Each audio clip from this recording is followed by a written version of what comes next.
जय श्री राम भक्तगणों। आशा करता हूँ कि आप सभी लोग प्रभु श्री राम के आशीर्वाद से भली भांति होंगे एवं श्री रामचरितमानस कथा को सुन रहे होंगे। इससे पहले वाले वीडियो भी आपने देख रखे होंगे और आगामी वीडियो प्राप्त करने के लिए आप सभी लोग हमारे चैनल को सब्सक्राइब करें, घंटी वाले बटन को प्रेस करें और वीडियो को लाइक करें, शेयर करें, जिससे आपको श्री रामचरितमानस कथा पूरी की पूरी प्राप्त हो सके। तो जैसा कि आपने इससे पहले वाले वीडियो में सुना होगा कि रावण का युद्ध चल रहा है श्री रामचंद्र जी से। श्री रामचंद्र जी ने सिर और भुजाएं बहुत बार उसकी काटी, फिर भी रावण मरता नहीं। प्रभु तो खेल कर रहे हैं, परंतु मुनि, सिद्ध और देवता उस क्लेश को देखकर बहुत ही व्याकुल हैं। काटते ही सिरों का समूह बढ़ जाता है, जैसे प्रत्येक लाभ पर लोभ बढ़ता है। शत्रु मरता नहीं और परिश्रम बहुत हुआ। तब श्री रामचंद्र जी ने विभीषण की ओर देखा तो शिव जी कहते, हे उमा, जिसकी इच्छा मात्र से काल भी मर जाता है, वही प्रभु सेवक की प्रीति की परीक्षा ले रहे हैं। तो विभीषण ने कहा, हे सर्वज्ञ, हे चराचर के स्वामी, हे शरणागत के पालन करने वाले, हे देवता और मुनियों को सुख देने वाले, सुनिए। इसके नाभि कुंड में अमृत का निवास है। हे नाथ, रावण उसी के बल पर जीता है। तो विभीषण के वचन सुनते ही कृपालु श्री रघुनाथ जी ने हर्षित होकर हाथ में विकराल बाण ले लिए। उस समय नाना प्रकार के अपशगुन होने लगे। बहुत से गधे, सियार और कुत्ते रोने लगे। जगत के दुख अशुभ की सूचित करने के लिए पक्षी बोलने लगे। आकाश में जहाँ तहाँ केतु, उच्छल तारे प्रकट हो गए। दसों दिशाओं में अत्यंत दाह होने लगा। आग लगने लगी। बिना ही पर्व के सूर्य ग्रहण होने लगा। मंदोदरी का हृदय बहुत कांपने लगा। मूर्तियां नेत्र मार्ग से जल बहाने लगी। मूर्तियां रोने लगी। आकाश से वज्रपात होने लगे। अत्यंत प्रचंड वायु चलने लगी। पृथ्वी हिलने लगी। बादल रक्त, बाल और धूल की वर्षा करने लगे। इस प्रकार इतने अधिक अमंगल होने लगे कि उनको कौन कह सकता है। अपरिमित उत्पात देखकर आकाश में देवता व्याकुल होकर जय जय पुकार उठे। देवताओं को भयभीत जानकर कृपालु श्री रघुनाथ जी ने अपने धनुष पर बाण संधान किए। कानों तक धनुष को खींचा और खींचकर श्री रघुनाथ जी ने 31 बाण छोड़े। वे श्री रामचंद्र जी के बाण ऐसे चले मानो काल सर्प ही हो। एक बाण ने नाभि के अमृत कुंड को सौंप लिया। दूसरे 30 बाण कोप करके उसके सिरों और भुजाओं में लगे। बाण सिरों और भुजाओं को लेकर चले। सिरों और भुजाओं से रहित रुंड पृथ्वी पर नाचने लगा। धड़ प्रचंड वेग से दौड़ता है, जिससे धरती धंसने लगी। तब प्रभु ने बाण मारकर उसके 2 टुकड़े कर दिए। मरते समय रावण बड़े घोर शब्द से गरज कर बोला, राम कहाँ हैं? मैं ललकार कर उनको युद्ध में मारूं। रावण के गिरते ही पृथ्वी हिल गई। समुद्र, नदियां, दिशाओं के हाथी और पर्वत क्षुब्ध हो उठे। रावण धड़ के दोनों टुकड़ों को फैलाकर भालू और बानरों के समुदायों को दबाता हुआ पृथ्वी पर गिर पड़ा। रावण की भुजाओं और सिरों को मंदोदरी के सामने रखकर रामबाण वहां चले जहां जगदीश्वर श्री रामचंद्र जी थे। सब बाण जाकर तर्कस में प्रवेश कर गए। यह देखकर देवताओं ने नगाड़े बजाए। रावण का तेज प्रभु के मुख में समा गया। यह देखकर शिवजी और ब्रह्मा जी बड़े हर्षित हुए। ब्रह्मांड भर में जय जय की ध्वनि भर गई।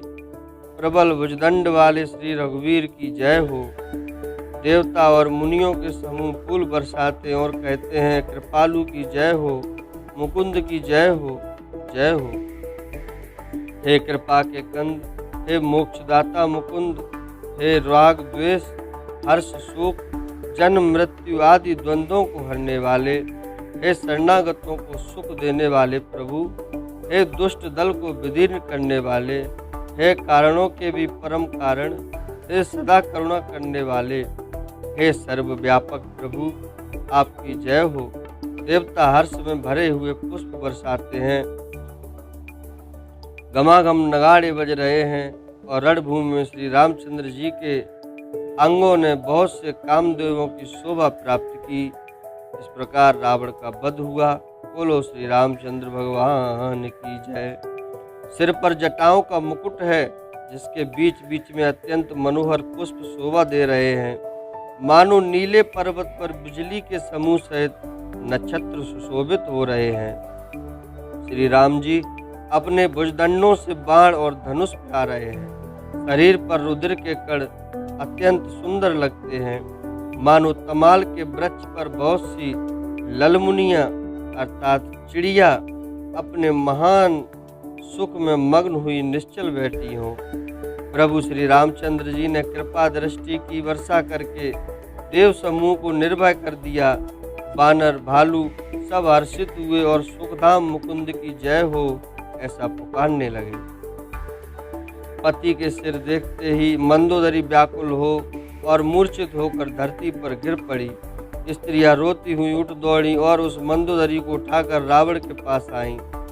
पति की दशा देखकर वे पुकार पुकार कर रोने लगीं। उनके बाल खुल गए, देह की संभाल नहीं रही। वे अनेकों प्रकार से छाती पीटती हैं और रोती हुई रावण के प्रताप का बखान करती हैं। तो कहती हैं, हे नाथ, तुम्हारे बल से पृथ्वी सदा कांपती रहती थी। अग्नि, चंद्रमा और सूर्य तुम्हारे सामने तेजहीन थे। कच्छप भी जिसका भार नहीं सह सकते थे, वही तुम्हारा शरीर आज धूल में भरा हुआ पृथ्वी पर पड़ा है। वरुण, कुबेर, इंद्र और वायु, इनमें से किसी ने भी रण में तुम्हारे सामने धैर्य धारण नहीं किया। हे स्वामी, तुमने अपने भुजबल से काल और यमराज को भी जीत लिया था, वही तुम आज अनाथ की तरह पड़े हो। तुम्हारी प्रभुता जगत भर में प्रसिद्ध है। तुम्हारे पुत्रों और कुटुंबियों के बल का हाय वर्णन ही नहीं हो सकता।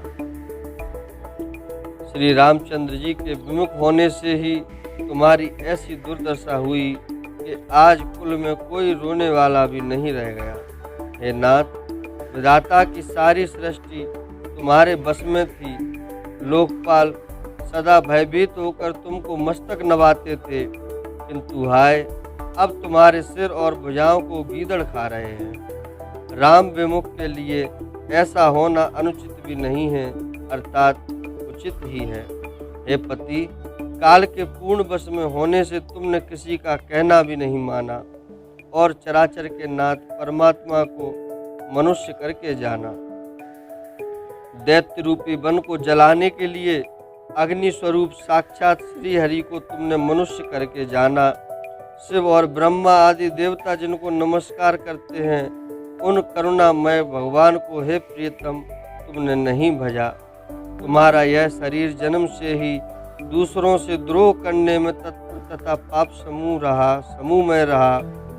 इतने पर भी जिन निर्विकार ब्रह्म श्री राम जी ने तुमको अपना धाम दिया, उनको मैं नमस्कार करती हूँ। आहा नाथ, श्री रघुनाथ जी के समान कृपा का समुद्र दूसरा कोई नहीं है। जिन भगवान ने तुमको वह गति दी जो योगी समाज को भी दुर्लभ है। मंदोदरी के वचन कानों से सुनकर देवता, मुनि और सिद्ध सभी ने सुख माना। ब्रह्मा, महादेव, नारद और सनकाय तथा और भी जो परमार्थवादी श्रेष्ठ मुनि थे, वे सभी श्री रघुनाथ जी को नेत्र भरकर निरख कर प्रेम मग्न हो गए और अत्यंत सुखी हुए। अपने घर की सब स्त्रियों को रोती हुई देखकर विभीषण जी के मन में भी बड़ा भारी दुख हुआ और वे उनके पास गए उन्होंने भाई की दशा देखकर दुख किया। तब प्रभु श्री रामचंद्र जी ने छोटे भाई को आज्ञा दी, जाकर विभीषण को धैर्य बंधाओ। लक्ष्मण जी ने उन्हें बहुत प्रकार से समझाया। तब विभीषण प्रभु के पास लौट आए।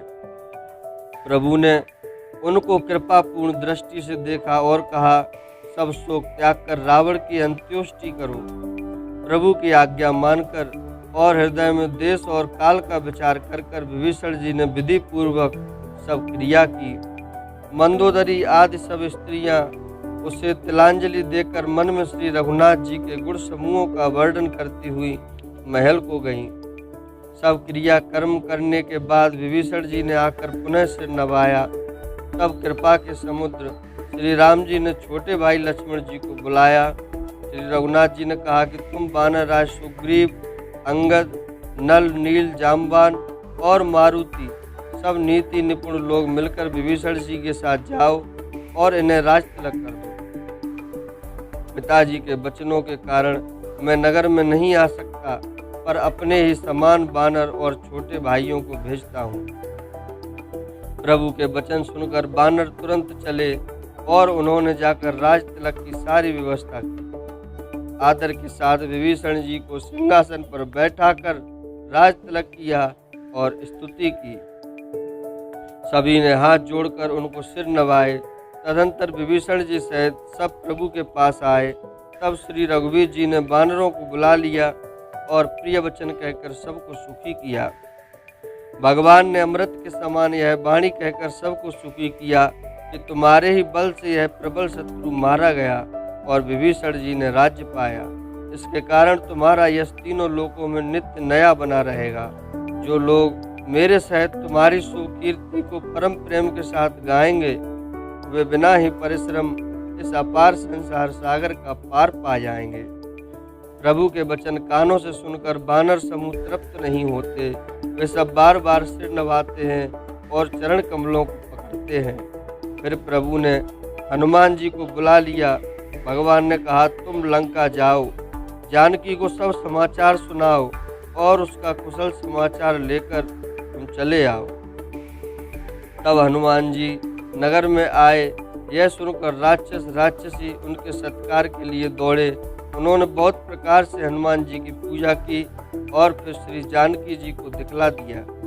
हनुमान जी ने सीता जी को दूर से ही प्रणाम किया। जानकी जी ने पहचान लिया कि यह वही श्री रघुनाथ जी का दूत है और पूछा, हे तात, कहो कृपा के धाम मेरे प्रभु छोटे भाई और वानरों की सेना सहित कुशल से तो हैं। तब हनुमान जी बोले, हे माता, कौशलपति श्री राम जी सब प्रकार से सकुशल हैं। उन्होंने संग्राम में 10 सिर वाले रावण को जीत लिया है और विभीषण ने अचल राज्य प्राप्त किया है। हनुमान जी के वचन सुनकर सीता जी के हृदय में हर्ष छा गया। श्री जानकी जी के हृदय में अत्यंत हर्ष हुआ। उनका शरीर पुलकित हो गया और नेत्रों में आनंद आंसुओं का जल छा गया। वे बार बार कहने लगी, हे हनुमान, मैं तुझे क्या दूं? इस वाणी के समान तीनों लोकों में और कुछ भी नहीं है। हनुमान जी ने कहा, हे माता, सुनिए, मैंने आज निसंदेह सारे जगत का राज्य पा लिया। जो मैं रण में शत्रु सेना को जीतकर भाई सहित निर्विकार श्री राम जी को देख रहा हूँ। जानकी जी ने कहा, हे पुत्र, सुन, समस्त सद्गुण तेरे हृदय में बसे और हे हनुमान, शेष लक्ष्मण जी सहित कौशलपति प्रभु तुझ पर सदा प्रसन्न रहे। हे तात, अब तुम वही उपाय करो जिससे मैं इन नेत्रों से प्रभु के कोमल श्याम शरीर के दर्शन करूं। तब श्री रामचंद्र जी के पास जाकर हनुमान जी ने जानकी जी का कुशल समाचार सुनाया। सूर्यकुल भूषण श्री राम जी ने संदेश सुनकर युवराज अंगद और विभीषण को बुला लिया और कहा, पवन पुत्र हनुमान के साथ जाओ और जानकी को आदर के साथ ले आओ। वे सब तुरंत ही वहां गए जहां सीता जी थीं। सब की सब राक्षसियां नम्रता पूर्वक उनकी सेवा कर रही थीं। विभीषण जी ने शीघ्र ही उन लोगों को समझा दिया। उन्होंने बहुत प्रकार से सीता जी को स्नान कराया, बहुत प्रकार से गहने पहनाए और फिर वे एक सुंदर पालकी सजा कर ले आए। सीता जी प्रसन्न होकर सुख के धाम प्रियतम श्री राम जी का स्मरण करके उस पर हर्ष के साथ चढ़ गईं। चारों ओर हाथों में छड़ी लिए रक्षक चले, सबके मनों में परम उल्लास है। रीछ वानर सब दर्शन करने के लिए आए, तब रक्षक क्रोध करके उनको रोकने दौड़े। श्री रघुवीर ने कहा, हे मित्र, मेरा कहना मानो और सीता को पैदल ले आओ, जिससे वानर उसको माता की तरह देखें। गोसाई श्री राम जी ने हंसकर ऐसा कहा। प्रभु के वचन सुनकर रीछ वानर हर्षित हो गए। आकाश में देवताओं ने बहुत से फूल बरसाए। सीता जी के असली स्वरूप को पहले अग्नि में रखा, तब भीतर के साक्षी भगवान उनको प्रकट करना चाहते हैं। इसी कारण करुणा के भंडार श्री राम जी ने लीला से कुछ कड़े वचन कहे, जिन्हें सुनकर सब राक्षसियां विषाद करने लगी। प्रभु के वचनों को सिर चढ़ाकर मन, वचन और कर्म से पवित्र श्री सीता जी बोली, हे लक्ष्मण, तुम मेरे धर्म के नेगी धर्म चरणों में सहायक बनो और तुरंत आग तैयार करो। श्री सीता जी की विरह, विवेक, धर्म और नीति से सनी हुई वाणी सुनकर लक्ष्मण जी के नेत्रों में विषाद आंसुओं का जल भर आया। वे दोनों के हाथ जोड़े खड़े रहे, वे भी प्रभु से कुछ कह नहीं सकते। फिर श्री राम जी का रूप देखकर लक्ष्मण जी दौड़े और आग तैयार करके बहुत सी लकड़ी ले आए। अग्नि को खूब बड़ी हुई देखकर जानकी जी हृदय में हर्ष हुआ, उन्हें भय कुछ भी नहीं हुआ। श्री सीता जी ने लीला से कहा, यदि मन, वचन और कर्म से मेरे हृदय में श्री रघुवीर को छोड़कर दूसरी गति नहीं है, तो अग्निदेव जो सबके मन की गति जानते हैं, मेरे भी मन की गति जानकर मेरे लिए चंदन के समान शीतल हो जाए। प्रभु श्री राम जी का स्मरण करके और जिनके चरण महादेव जी के द्वारा बंदित हैं तथा जिनमें सीता जी की अत्यंत विशुद्ध प्रीति है, उन कौशलपति की जय बोलकर जानकी जी ने चंदन के समान शीतल हुई अग्नि में प्रवेश किया। प्रतिबिंब, सीता जी की छाया मूर्ति और उनका लौकिक कलंक प्रचंड अग्नि में जल गए। प्रभु के इन चरित्रों को किसी ने नहीं जाना। देवता, सिद्ध और मुनि सब आकाश में खड़े देखते हैं।